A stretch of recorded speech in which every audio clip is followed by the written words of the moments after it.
नमस्कार। मैं उमेश बागरेचा, पद्मेश 24/7 में आपका स्वागत है।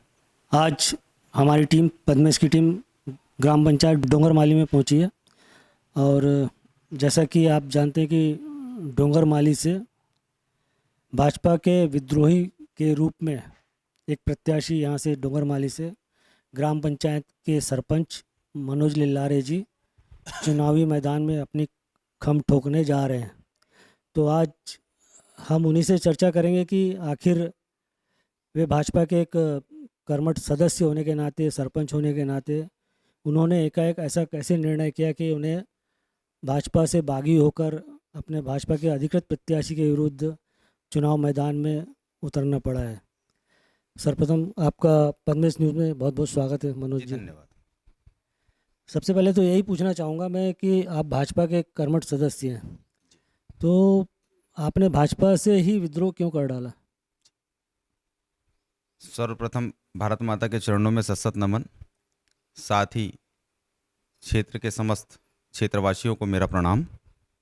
भारतीय जनता पार्टी का मैं एक वरिष्ठ कार्यकर्ता था और मैंने पार्टी में रह करके बखूबी अपनी जितना भी चीज़ें मुझे दी गई, जितना पदभार मुझे दिया गया, उसको बखूबी मैंने निभाया। अब बागी होकर के चुनाव लड़ने वाली जो बात आई, तो बागी होकर के मैं अपने आप को बागी नहीं मानता। मैं निर्दलीय रूप से सामने हूँ। आज सभी पार्टी में देखा जाए, आज भारतीय जनता पार्टी में देखा जाए, कांग्रेस में देखा जाए, जिस भी पार्टियों में देखा जाए, तो सबसे पहली चीज़ तो ये है कि बागियों की संख्या पार्टियों में ही हो गई है। आज की तौर पे जो प्रत्याशी निकल करके सामने आए हैं, जो स्वयं में बागी हैं।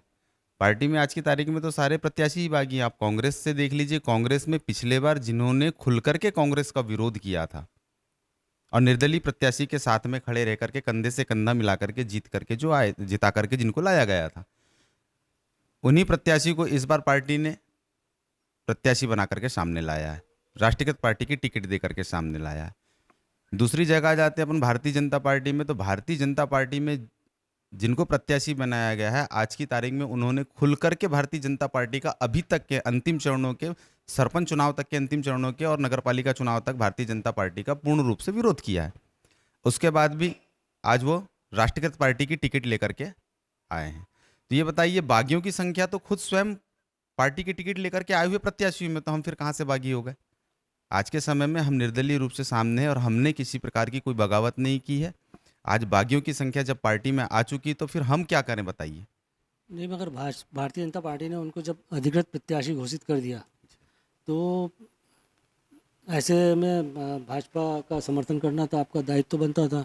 वो ठीक है, आप मान रहे हैं कि सब बागी हैं, आप भी उनको बागी मान रहे हो, कांग्रेस प्रत्याशी को भी बागी मानते हो, आप भाजपा प्रत्याशी को भी बागी मानते हो, मगर ये पार्टी के खिलाफ जाना तो है ही आखिर में।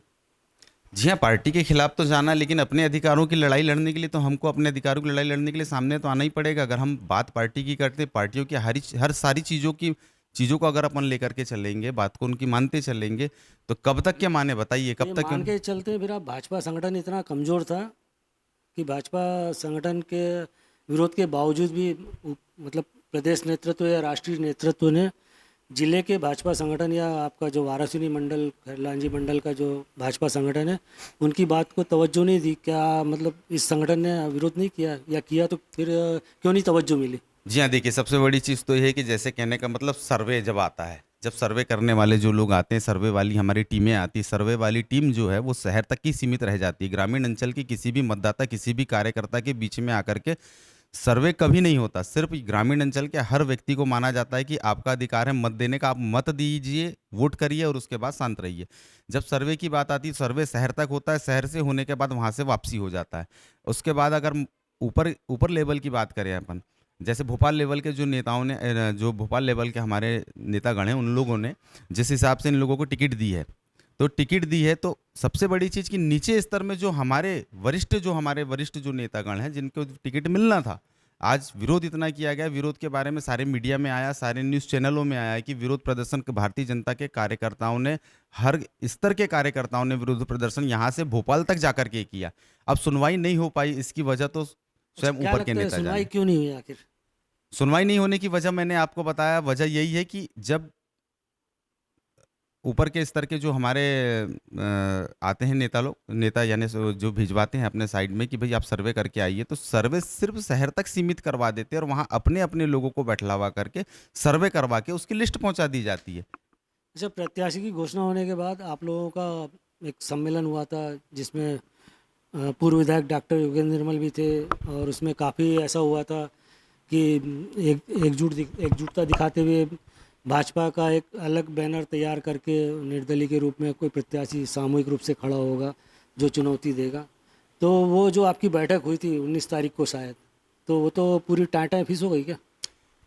जी हाँ, 19 तारीख को जो बैठक रखी गई थी उसमें समस्त भारतीय जनता पार्टी के वरिष्ठ छोटे बड़े सभी कार्यकर्ता वहाँ मौजूद थे, और मौजूद रहने के बाद वहाँ चर्चाएं हुई, सभी को अच्छा सम्मान मिला, हमें भी वहाँ मंच मिला, हमने मंच के माध्यम से अपनी बातों को रखा भी, और वहाँ जितने भी वरिष्ठ कार्यकर्ता आए थे सभी ने मंच के माध्यम से अपनी अपनी बातों को रखा, और सबका एक ही विचार था कि पूरी भारतीय जनता पार्टी के कार्यकर्ता, छोटे बड़े कार्यकर्ता सब एकजुट होकर के चुनाव मैदान में आएंगे। उस समय में क्या हुआ कि वहाँ पे जब चर्चाएं जब चली तो आपसी सामंजस्य किसी कारणवश नहीं बैठ पाया। नहीं बैठने की वजह वही कि कुछ लोग रहते हैं जो बीच में आकर के कुछ बातों को बढ़ा देते हैं, उन लोगों ने बीच में आकर के कुछ बातों को बढ़ा दिया और आपसी सामंजस्य हमारा नहीं बन पाया। उसके बाद में कुछ समय लिया गया जिस समय को लेने के उसमें तो तय हुआ था 21 लोगों की कमेटी बनेगी, वो निर्णय करेगी और डॉक्टर साहब को चुनाव लड़वाएगी, ऐसा कुछ? नहीं, उसमें डॉक्टर साहब को चुनाव लड़ाने के विषय में किस कमेटियां नहीं बनाई गई थी। किस कमेटी इसलिए बनाई गई थी कि भी किस कमेटी जाकर के सर्वे कर ले कि भारतीय जनता पार्टी से किस प्रत्याशी यानी भारतीय जनता पार्टी के जो कार्यकर्ता हैं उस कार्यकर्ता में से किसको चुनाव लड़ाया जाए। 19 तारीख की ये मीटिंग थी। 19 तारीख के बाद 20 तारीख से वो 21 लोगों की जो टीम थी वो अपने कार्य पे निकल गई। उन्होंने बखूबी अपना कार्य निभाया और निभाने के बाद में आज उसी विषय को लेकर के नहीं, तो वो जो 21 लोगों की कमेटी बनी थी, नामांकन की तो आखिरी तारीख निकल गई, जी हाँ। है ना? तो 21 लोगों की कमेटी का जो निर्णय है वो 30 तारीख नामांकन के पूर्व आना था कि चुनाव में किसी को लड़ाना है या नहीं लड़ाना है। तो वो 21 लोगों की जो कमेटी थी उसका निर्णय क्या हुआ? जी हाँ, उसका निर्णय तो ये आया कि डॉक्टर साहब नामांकन नहीं डाल रहे हैं। हाँ, उसके बाद में बात आती है कि जब डॉक्टर साहब नामांकन नहीं डाल रहे हैं तो वो किसके साथ खड़े रहेंगे। उस समय में जब बात हुई थी 19 तारीख के बाद में तो 21 लोगों की टीम ने अपना कार्य किया। कार्य करने के बाद उन्होंने बता दिया कि डॉक्टर साहब नामांकन नहीं डाल रहे हैं। इससे बात ये आई सामने कि डॉक्टर साहब आज की तारीख में नामांकन नहीं डाल रहे हैं, और अब सपोर्ट किसको करेंगे। तो उसी विषय को लेकर के जब नामांकन नहीं डाल रहे तो डॉक्टर साहब आज और कल 2 दिन में क्लियर करने वाले हैं कि डॉक्टर साहब किस स्थान पे किस जगह पे खड़े रहेंगे। तो 21 लोगों की कमेटी में आप थे क्या? जी, मुझे 21 लोगों की कमेटी में नहीं रखा गया था। मतलब आप उस कमेटी से बाहर के प्रत्याशी हो गए एक तरह से? अब देखिए, टीम जो गठित की गई थी उसमें प्रत्याशी के तौर पे जो जो व्यक्ति सामने थे उन लोगों को इन्वॉल्व नहीं किया गया था। उसमें टीम में गठित जो हमारे वरिष्ठ कार्यकर्ता हैं, जो क्षेत्र में अच्छा जनसंपर्क है, जिनके लोगों यानी अपने क्षेत्र के सभी कार्यकर्ताओं के साथ अच्छी बैठक है, उन लोगों को रखा गया था, जिसमें जैसे डॉक्टर साहब हो गए, मैं हो गया, उस समय एक टेमरे जी का नाम आया था, अपने मनोज टेमरे जी का। तीनों लोगों को उस टीम में नहीं रखा गया था। तो ये आपको लगता है कि जो उस समय 19 तारीख को जितने लोग थे, जी जो मतलब एक तरह से भाजपा के विरोध में आए थे और बैठक लिए थे और उसके बाद 21 लोगों की कमेटी बनी, तो आपको लगता है कि उसमें से जो लोग जो चेहरे थे वो सब आपको समर्थन देंगे कि उसमें से कुछ इधर उधर हो जाएंगे? जी देखिए, उसमें अभी तक की जो चीज़ देखने में आई है सामने, तो कुछ लोग जो टीम गठित किए थे, टीम में से कुछ सारे लोग जहाँ के वहीं हैं, वो कहीं नहीं गए हैं, आज के समय में व्यवस्थित हैं। बाकी जो कुछ कार्यकर्ता थे 19 तारीख की मीटिंग के बाद कुछ कार्यकर्ताओं का जो मन टूट गया था, वो कार्यकर्ता आज की तारीख में जायसवाल जी के साथ जाकर के खड़े हो चुके हैं, और जो 21 लोगों की टीम में जो जिन लोगों को गठित किया गया था वो आज रुके हुए हैं अपनी मुझे जगह तो पे जो ही हैं, जानकारी है उसके अनुसार जो 21 लोगों की आपकी टीम थी उसमें से कुछ लोग कांग्रेस प्रत्याशी के साथ जाके खड़े हो गए हैं। कांग्रेस प्रत्याशी के साथ बोले तो ये भी वर्तमान कांग्रेस प्रत्याशी के साथ में। जी नहीं, ऐसी कोई बात नहीं है। अभी इन लोग जो हमारी 21 लोगों की टीम थी उसमें से कोई भी व्यक्ति कहीं नहीं गया है। अभी सभी के सभी अपनी जगह पे यथावत हैं, और अभी 1 से 2 दिन के अंदर बैठक होने वाली है। बैठक डॉक्टर साहब के यहाँ होगी और डॉक्टर साहब के यहाँ इस बात का निर्णय लिया जाएगा कि आगामी क्या योजना बनेगी, क्या करना है। अच्छा, एक चीज़ और पूछ रहा था मैं, जैसे 21 लोगों की तो कमेटी बनी थी, उसमें निर्णय होना था कि किसको चुनाव लड़ाया जाएगा नहीं लड़ाया जाएगा, मगर उसने आपने तो पहले ही घोषणा कर दिए थे उस समिति जी के हाँ, जी। निर्णय के पहले ही आपने घोषणा कर दी थी कि मैं तो चुनाव लड़ूंगा। तो 21 लोगों की जो कमेटी है उससे आपका कोई तात्पर्य नहीं था, ना कोई संबंध था? हाँ, उसमें देखिए मेरी तो पहले से ही घोषणा थी कि मैं चुनाव मैदान में हूँ, चुनाव लड़ूंगा। 21 लोगों की टीम को गठित इसलिए किया गया था कि भाई इनमें से हम सपोर्ट किसको करेंगे, साथ में किसके खड़े रहेंगे। डॉक्टर साहब के साथ खड़े रहेंगे, मनोज लारे के साथ खड़े रहेंगे, या मनोज टेमरे जी के साथ खड़ेंगे। तो आज की तारीख में ना डॉक्टर साहब का फॉर्म आया, ना मनोज टेमरे जी का फॉर्म आया, मनोज लारे जी का फॉर्म 26 तारीख को पेड हो चुका है।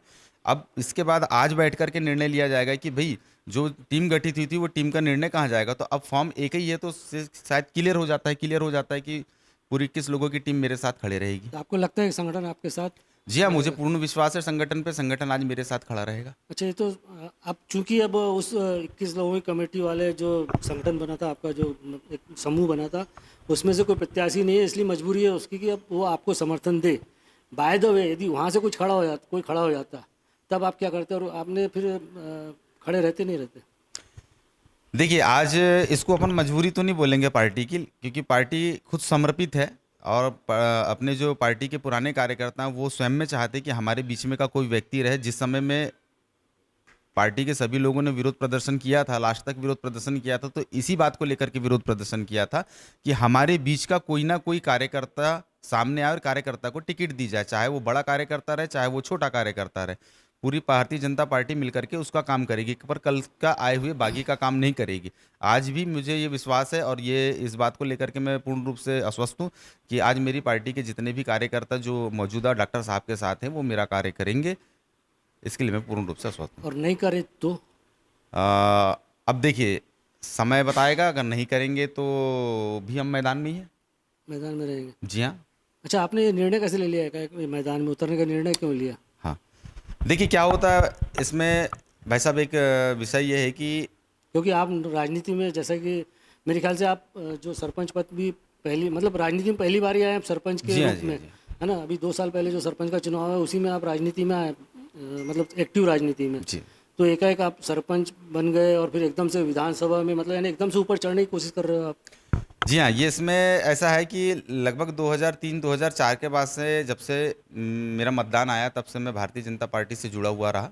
और भारतीय जनता पार्टी में मुझे कार्य करने का अच्छा मौका भी मिला, क्योंकि एक्टिव लोगों की ज़रूरत पार्टी को रहती है। तो भारतीय जनता पार्टी के लिए मैंने अच्छा कार्य किया। और जब पिछले पिछले साल जो सरपंच चुनाव जो होने वाले थे, उस समय मैंने पहल की थी। उस समय मैंने पहल की थी सरपंच चुनाव लड़ने के लिए, लेकिन हमारे जो गांव के जो कुछ वरिष्ठ थे, हमारे जो वरिष्ठ थे, उनका कहना ये था कि भाई इस बार मौका और किसी को दिया जाए, हमारे वरिष्ठ के बीच में और है भी, आपके पास समय है। तो मैंने उनकी बातों को मान करके मौका उनको दिया, और देने के बाद में उस बीच में चुनाव हुआ। सरपंच हमारे बीच में से डूंगरमाली से अशोक लिल्हारे जी बने, जो अगेंस्ट में रहते हैं। और हमारे बीच में से जो रतिराम जी लिल्हारे के भाई बहू ने चुनाव लड़ी थी, तो वो चुनाव हारे। उसके बाद क्या हुआ कि हमारे पास सत्ता डोंगरमाली में नहीं थी। सत्ता डोंगरमाली में नहीं रहने के बाद में पूरा कारोबार डोंगरमाली का मुझ पे आया। तो मैंने विगत जो बीते 7 वर्ष थे, जो कोरोना काल के 2 वर्ष एक्स्ट्रा बढ़े, वो विगत 7 वर्षों में मैंने डोंगरमाली के अंदर अपनी पार्टी को अच्छे से संभाल के रखा, प्रतिनिधित्व किया। प्रतिनिधित्व करते हुए मुझे क्षेत्र में घूमने का अवसर प्राप्त हुआ। जब मुझे क्षेत्र में घूमने का अवसर प्राप्त हुआ, तब मैंने बारीकी से देखा, समझा इस विषय को लेकर के कि जमीनी स्तर का जो कार्यकर्ता है, जमीनी स्तर का जो मतदाता है, आज उसको पूर्ण रूप से उसका पूरा अधिकार मिल नहीं रहा है। आज वो कहीं ना कहीं प्रताड़ित पड़ा हुआ है, परेशान पड़ा हुआ है। उसको एक मजबूत हाथ की आवश्यकता है। वो चाह रहा है कि हमारे पास एक मजबूत हाथ मिले। स्थानीय नेताओं को, जो स्थानीय नेता हमारे जो आज आकर के बैठे हुए स्थानीय नेता, उनको मजबूती नहीं दे पा रहे थे। कहीं ना कहीं वो परेशान थे। ग्रामीण अंचल से आया हुआ हर एक व्यक्ति परेशान था। जब मैं कार्यकर्ताओं के बीच में गया, कार्यकर्ताओं के बीच में जाकर के बैठा, क्षेत्र में मेरी एक्टिविटियां बढ़ी, तब मुझे ये चीज़ समझ में आई कि मुझे सामने आना पड़ेगा। तब मेरे क्षेत्र के कुछ कार्यकर्ता, कुछ जनता, हमारे क्षेत्र के जितने मतदाता हैं, उन लोगों का कहना ये आया कि भाई साहब, आप हमारे लिए एक अच्छे एक्टिव व्यक्ति हैं, आप आगे बढ़िए, हम आपके साथ हैं। जब समय आया, समय आते ही साथ में सरपंच का चुनाव आया। उस समय में सरपंच के चुनाव के लिए ग्रामवासियों ने पहल की कि आपसे अच्छा चेहरा हमारे पास में नहीं है, आप सरपंच चुनाव में सामने आइए। तो मैं ग्रामवासियों के कहने पे सरपंच चुनाव में सामने आया। जैसे ही सरपंच चुनाव में आया तो जनता का अच्छा आशीर्वाद रहा, माता रानी का अच्छा आशीर्वाद रहा। आशीर्वाद के चलते मैं 427 वोटों से विजयश्री मैंने हासिल करी। जिस समय मैं सरपंच चुनाव में आने के बाद विजयश्री हासिल करी, तो मेरी एक्टिविटियां क्षेत्रों में और तेज हो गई। मुझे लोकप्रियता अच्छी मिलने लगी। पिछले साल गणेश जी से लेकर के मंडई तक और मंडई से लेकर के मेले तक के समापन तक के मैं लोगों के बीच में गया। एक्टिविटियां मेरी अच्छी रही, लोगों से मिला, लोगों से मैंने जानकारी ली। हर जगह जब मैं बैठना चालू किया तब मुझे पता चला कि सही में ज़मीनी स्तर का कार्यकर्ता बहुत ज़्यादा परेशान है। और मैं ग्राम डोंगरमाली का रहने वाला एक सरपंच पद पे रहने वाला व्यक्ति हूँ।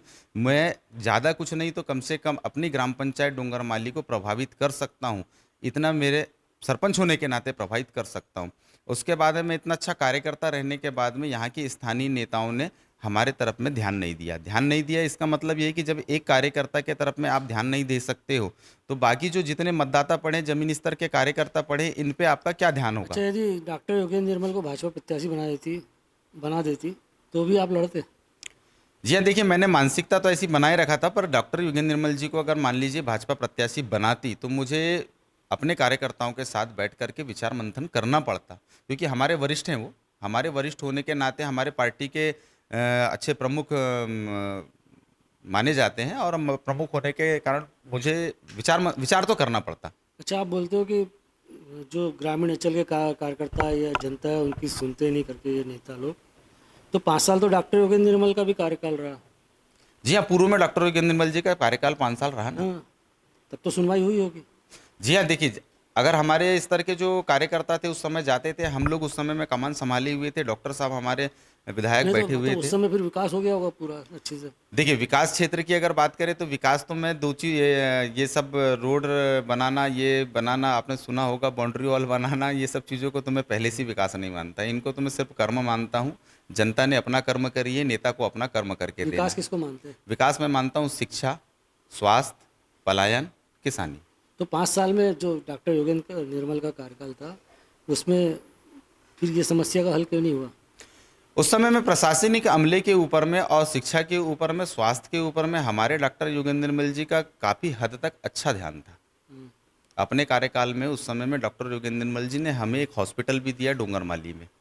लगभग उस समय की कीमत में 1 करोड़ लगभग का वो हॉस्पिटल था। हॉस्पिटल तो बन जाता है मगर उसका जो संसाधन लगता है, जी मशीनरीज भी आ जाती है, मगर जो चलाने वाले हाथ चाहिए वो क्या है आपके यहाँ? देखिए हमारे यहाँ पे डॉक्टरों की वैसे कमी हमेशा ही रही है, पर उस जिस समय में हमारे डॉक्टर साहब का यहाँ पे कार्यकाल था उस समय हमारे पास में डॉक्टरों की यानी पूर्ण रूप से, पूर्णता तो नहीं बोल सकते, पर कमी भी नहीं थी। लगभग यहाँ डॉक्टर जितने हमको यथावत लगते थे उतने डॉक्टर्स यहाँ पे थे, नर्सें थी। और उसके बाद में जैसा समय का परिवर्तन हुआ, जैसी सत्ता बदली, सत्ता बदलने के बाद अब स्थानीय नेताओं का हमारे क्षेत्र में ध्यान पूर्ण रूप से हट गया। ग्रामीण अंचल का जितना एरिया आता है यहाँ से नेताओं का ध्यान ही हट गया। शिक्षा क्षेत्र में ध्यान हट गया, स्वास्थ्य क्षेत्र में ध्यान हट गया। अभी आपने देखा होगा पिछले बार मीडिया में खूब चर्चाएं चली हाँ, थी और मैं उस पर आता कि आप तो मतलब बहुत गाली गलौज करते हैं, बोलते हैं। जी देखिए, बात गाली गलौज की नहीं है, बात अपने अधिकारों की लड़ाई की है। गाली गलौज की बात नहीं है और मैंने किसी को गाली नहीं दी थी। जब हम गए थे तो जो वीडियो एक वायरल हुआ था उस बात को लेकर के, वो वीडियो पूर्ण रूप से क्यों नहीं दिखाया गया। मेरा कहने का मतलब ये है कि आप एक छोटी चीज़ों को, क्लिप को काट करके अगर लोगों को दिखा रहे हैं तो ये बात गलत है। अगर जब आपने वीडियो बनाया है तो स्टार्टिंग से लेकर एंडिंग तक के वीडियो दिखाना चाहिए। वीडियो में क्या हुआ था इस चीज़ों को थोड़ा सा पूर्ण रूप से अगर ये दिखा देते तो शायद बात समझ में आ जाती कि ये सब चीज़ें क्यों निर्मित हुई। अगर हम कहीं पे खड़े हैं और कोई व्यक्ति अगर हमको मारने के लिए दौड़ रहा है तो हम अपना बचाव भी नहीं कर पाएंगे क्या? अब बचाव करते समय ऐसा तो नहीं है कि बोले हम हाथ नहीं उठाएंगे, हाथ उठा करके तो बचाव करना पड़ेगा। बिना हाथ उठाए आप कैसे बचाव कर लेंगे? अब हाथ उठाना इसका मतलब मारना नहीं होता। हाथ उठाना इस्लाम इसका मतलब ये होता है कि आदमी अपने बचाव के लिए भी हाथ उठा रहा है। अच्छा, ये बताओ, देखो पार्टी का अपना एक मत होता है विधानसभा में, मतलब जैसे कांग्रेस का पंजे का एक मत होता है ना, जहाँ से शुरू होते हैं वो, है ना। भाजपा का भी एक सिंबल का एक मत होता है पार्टी का, जो मतदाता होते हैं, है ना, वहाँ से शुरू होते हैं वो। तो आपको क्या लगता है कि मतलब आप क्या आपके पास कोई ऐसा वोट बैंक है जिससे आप जीत जाएंगे? आप किस वोट बैंक के आधार पे आप लड़ने का और जीतने का उम्मीद रखते हैं, या जीतने की उम्मीद रखते हैं, या आप सिर्फ वोट काट कर प्रदीप जायसवाल को, जो भाजपा का प्रत्याशी है, उसको हराना आपका मकसद है? देखिए मैंने खैर एक विशेष टाइप का टारगेट तो किसी का नहीं बनाया है कि भाई मुझे इनको टारगेट में रखना है और इनको ही चुनाव हराना है। आज जितने भी राष्ट्रीयकृत पार्टी से टिकट लेकर के आए हैं और जो भी हमारे भाई निर्दलीय आए हैं और हम भी निर्दलीय आए हैं, तो सभी एक दूसरे के प्रतिद्वंदी हैं। क्योंकि जब चुनाव मैदान में आई गए हैं तो उसमें भाईचारा तो है ही नहीं, सब प्रतिद्वंदी एक दूसरे के विचारों की लड़ाई, अपने अपने विचार सब प्रकट करेंगे, अपनी अपनी लड़ाई सब लड़ेंगे। अब वोट बैंक की बात आ जाती तो वोट बैंक जैसे भारतीय जनता पार्टी की किसी को राष्ट्रीयकृत पार्टी की टिकट मिली तो उसका वोट बैंक प्लस रहता है, 20+ मान लीजिए। राष्ट्रीयकृत पार्टी का 20+ चलता ही है और निर्दलीय प्रत्याशी का 0 से गिनती चालू होती है। वही बोल। लेकिन अभी तक के हमने अपने क्षेत्र में जो घूम करके अपना ग्राफ बनाया है, अपनी मेहनत करी है, और हमारे को आज की तारीख में जो 26 तारीख को हम फॉर्म डालने गए थे, उस समय हमको जो जन समर्थन मिला है हमारे व्यक्तियों का, हमारे कार्यकर्ताओं का, जिन्होंने हमें उठा करके सामने लेकर के आया, तो हम भी आज अपने आप को इनसे 20+ मानते हैं। मतलब आपको एक तो जातिगत वोट, दूसरा इस क्षेत्र का वोट, इसको मिला के आप प्लस मानते होंगे। जी, उसमें जातिगत की अगर हम बात करें तो किसी एक पर्सनल जाति से चुनाव नहीं होता कि अपन लेकर के चले कि मैं एक लोधी समाज का व्यक्ति, लोधी समाज से ही मैं चुनाव को फाइट कर लूँगा, जीत लूँगा, तो ये असंभव मेरे लिए नहीं है। हर समाज के व्यक्ति के लिए चीज़ है, चाहे वो जाति पवार हो, चाहे जाति वो लोधी हो, चाहे वो अन्य कोई भी जाति आती हो, एक जाति से चुनाव नहीं होता है। सर्व समाज को लेकर के जो चुनाव लड़ेगा उसी का चुनाव निश्चित है। अब इसमें जैसे बात ये आ जाती है तो मैं एक बात को थोड़ा सा क्लियर करना चाहूँगा कि जैसे आपने पूछे तो मैंने बताया है कि भारतीय जनता पार्टी का जो भी व्यक्ति आएगा 20+, कांग्रेस का आएगा 20+, तो मेरे साथ में बस इसी चीज़ को मैं मान के चलूँगा कि 20+ मैं भी हो सकता हूँ, एक जाति समूह मेरे साथ में मिलकर के खड़े रहेगा, तो मैं उसको जाति को ये मान के चल रहा हूँ, जाति को लेकर के ये चल रहा हूँ कि मैं जाति से 20+ हूँ। बाकी चुनाव जो मैं जीतने की बात करूंगा तो सर्व समाज को लेकर के चुनाव को जीतने की बात करूंगा। बस मेरे साथ में ये है कि मैं निर्दलीय रूप से हूं तो मेरे साथ जाति का समूह, जो जाति का समीकरण मेरे साथ मिला है, उससे मैं 20+ हो सकता हूं, अपनी गिनती 20 से चालू कर सकता हूं। अच्छा ये बताओ, जैसे किसी भी विधानसभा क्षेत्र में नेता बहुत होते हैं जो टिकट के दावेदार भी होते हैं, है ना। हम सब जगह देखते हैं कि 20 एक ही विधानसभा से टिकट के दावेदार होते हैं और मिलती है एक को, फिर बाद में कुछ लोग असंतुष्ट हो जाते हैं, कुछ लोग मैदान में आ जाते हैं और पार्टी से विद्रोह कर देते हैं। क्या ये परंपरा ठीक है? मतलब आखिर में पार्टी किसको टिकट देगी? एक ही को तो देगी। हाँ, ये बात तो ठीक है कि पार्टी टिकट एक ही को देगी, दावेदार 5 रहते हैं, टिकट एक को मिलती है, तो जो 4 रहते हैं वो चारों ने संतुष्ट रहना चाहिए। मेरा मानना ये है, संतुष्ट इसलिए रहना चाहिए। उसके लिए मैं एक आपको छोटी सी बात कहूँगा उदाहरण के तौर पे कि भाई देख लीजिए, जब आज हम यहाँ पे बैठे हैं और यहाँ बैठने के बाद में मान लीजिए हम अपने घर पे बैठे हैं और हमारी माता जी आए और हमारी माँ हमको एक झापड़ यहाँ सबके सामने में मार दे, तो क्या हम माँ को उठा करके रोड पे ले जाके फेंक देंगे? नहीं फेंकेंगे। हम मनन करेंगे, चिंतन करेंगे कि हमारी माता जी ने इतनी भीड़ में आकर के, इतने सारे लोगों के सामने आकर के हमको एक झापड़ क्यों मारी। भाई कहीं ना कहीं हमारी गलती, कहीं ना कहीं हमारी त्रुटि रही होगी, जब तो हमारी माँ ने आकर के इतनी भीड़ में हमको एक झापड़ मारी। उसका चिंतन करना पड़ेगा, मंथन करना पड़ेगा, सोचना पड़ेगा, उस गलती को हमको सुधारना पड़ेगा, और सुधारने के बाद जब वो गलती सुधर जाएगी तो वही माँ हमसे लाड़ और प्यार करेगी। सेम ये बात राजनीति में इस जगह पे आती है। भाई कहीं ना कहीं आपकी गलती होगी, कहीं ना कहीं आप कमजोर होंगे, कहीं ना कहीं आपकी गलतियां पाई गई होगी, इसलिए आपको टिकट नहीं दी गई है। उस गलतियों को आप सुधारें, पार्टी के लिए मिलकर के जुल करके काम करें, संगठन को बढ़ाएं, और बढ़ाने के बाद में जब संगठन को आप पे विश्वास हो जाएगा, 5 साल आप उसमें कार्य करिए, 5 साल बाद जब आपको विश्वास हो जाएगा तो संगठन आपकी ओर ध्यान देगा। लेकिन होता क्या है कि कमियां यही रह गई है। ऊपर स्तर के नेताओं ने हमको बताया कि पार्टी को आप माँ समझे, और ये क्या काम करते हैं, अपनी माँ के साथ ही गलत कर लेते हैं। रात भर में पार्टी का झंडा छोड़ करके दूसरी पार्टी का झंडा पकड़ लेते हैं। नीचे स्तर का कार्यकर्ता पार्टी को माँ ही मानता है, वो कभी पार्टी छोड़ करके कहीं नहीं जाता। नीचे स्तर का कार्यकर्ता अंतिम आखिरी दम तक है। तो पार्टी को माँ है ना, समझो। उन्होंने एक प्रत्याशी खड़ा कर दिया, अब आपको 5 साल इंतजार करना था। जी हाँ, तो मैं आपको वही चीज़ तो इसके पहले बताया ना मैंने कि जिस समय मैं चुनाव मैदान में आया, तो जिस समय मैं चुनाव मैदान में आया, जब मेरी बात इसके पहले सरपंच चुनाव से लेकर के चालू हो रही थी, तब मैंने देखा कि हर स्तर का व्यक्ति यहाँ पे परेशान है। परेशान होने की वजह से मैं आया उनके लिए मजबूत हाथ बन करके। और आज की तारीख में ये बताइए, पार्टी प्रत्याशी अगर डॉक्टर योगेंद्र निर्मल जी को पार्टी सिंबल मिलता, डॉक्टर योगेंद्र निर्मल जी को मिलता, छगन हनवत जी को मिलता। पार्टी माँ ने किसी को भी बना दिया, समझो। हाँ ठीक है ना, तो वो आपका कहना सही कि पार्टी ने किसी को भी बना दिया, तो पार्टी किसी में से, हमारे जो छोटे कार्यकर्ता से लेके बड़े कार्यकर्ता में किसी को भी चलता ना।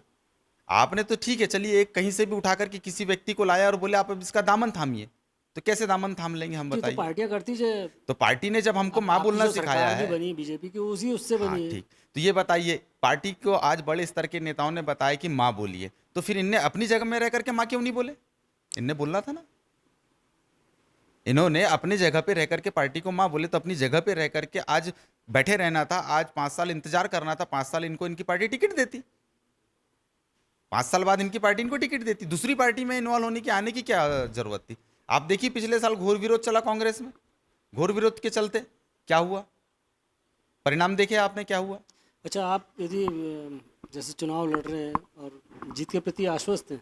जी हाँ बिल्कुल, मेरा कॉन्फिडेंस फुल है और मेरी जनता का कॉन्फिडेंस फुल है, मेरे मतदाता का कॉन्फिडेंस फुल है। जीतने के बाद क्या टारगेट बनाया अपने क्षेत्र के लिए? क्या देखिए अभी हमारे उसमें एक ही टारगेट हमने रखे हैं कि हर बार नेता हैं, नेताओं ने वादा किए हैं, नेताओं ने अपने वादे को कितने हद तक पूरा किए हैं वो जनता अभी निर्णय कर देगी। इसलिए मैंने उसमें एक चीज़, एक लाइन ये रखी है कि हमारे पास मुद्दे कुछ नहीं है, इस बार जनता मुद्दे बताएगी, पूरा करके हम देंगे।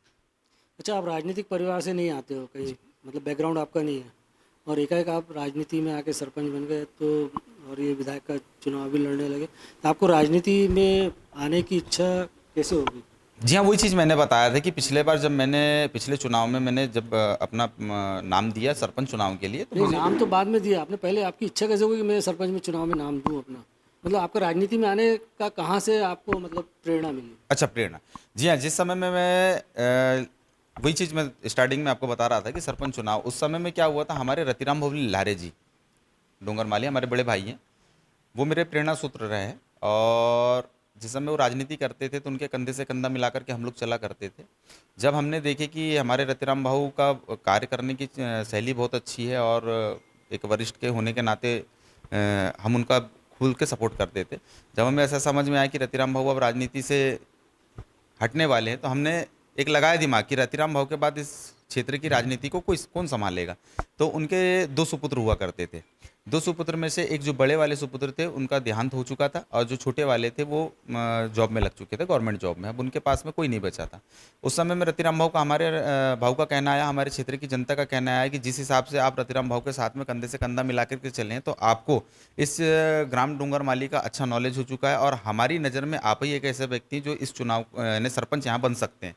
उनने मेरे अंदर में ये चीज़ों को डाला कि भाई आप प्रतिनिधित्व अच्छा कर सकते हैं। जब मैंने इस चीज़ को समझा कि यार चलो, नहीं तो उसके पहले मेरे मन में ऐसा कोई विचार नहीं था, सिर्फ मैं एक बड़े भाई होने के नाते उनके साथ कंधे से कंधा मिला के चल रहा था, मुझे राजनीति में आने का कोई वो नहीं था।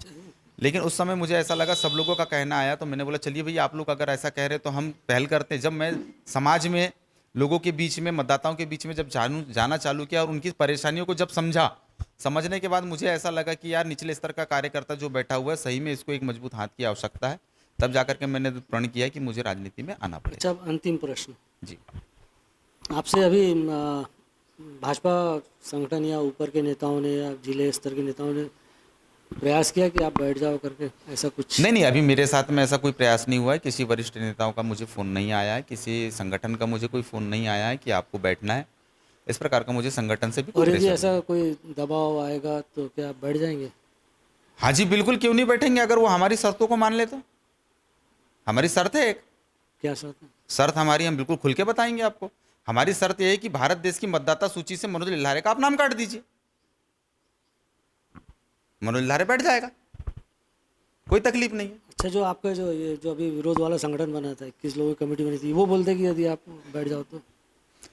नहीं देखिए, अभी 21 लोगों की कमेटी के साथ में मेरा, डॉक्टर साहब बोलते बैठ जाओ, या उस कमेटी में जो जुड़े हुए डॉक्टर साहब के करीबी और आप लोगों के करीबी, वो बोलते कि आप मतलब मत चुनाव लड़ो तो? अगर डॉक्टर साहब चुनाव लड़ते हैं नहीं, अब तो एक सवाल बार ये होता है। विचार आ सकता है, मान लीजिए एक आ जाता, अभी तो खैर खत्म हो गया ये सब चीज, लेकिन अब ऐसे प्रकार का कोई विचार सामने नहीं आया। मतलब आप डटे रहेंगे जी मजबूती हाँ, मैं से, मजबूती चाहे से कितना भी प्रेशर आए? कितना भी प्रेशर आए। मैंने आपको बोल दिया ना, लास्ट में मतदाता सूची से नाम काट दीजिए, उसके बाद में तो मैं ना रहेगा बांस और ना बजेगी बांसुरी। चलिए, आपको बहुत बहुत शुभकामनाएं कि आप जो चुनाव में जिस संकल्प को लेके आप उतरे हैं उसमें आप सफल हो। हमारी शुभकामनाएं। जी बहुत बहुत धन्यवाद। अब आज हमने वाराणसी विधानसभा के निर्दलीय प्रत्याशी मनोज लिल्हारे जी से चर्चा की, और ये चर्चा आपको पसंद आई होगी, तो आप पद्मेश 24/7 के यूट्यूब चैनल को सब्सक्राइब करें और शेयर करें। धन्यवाद।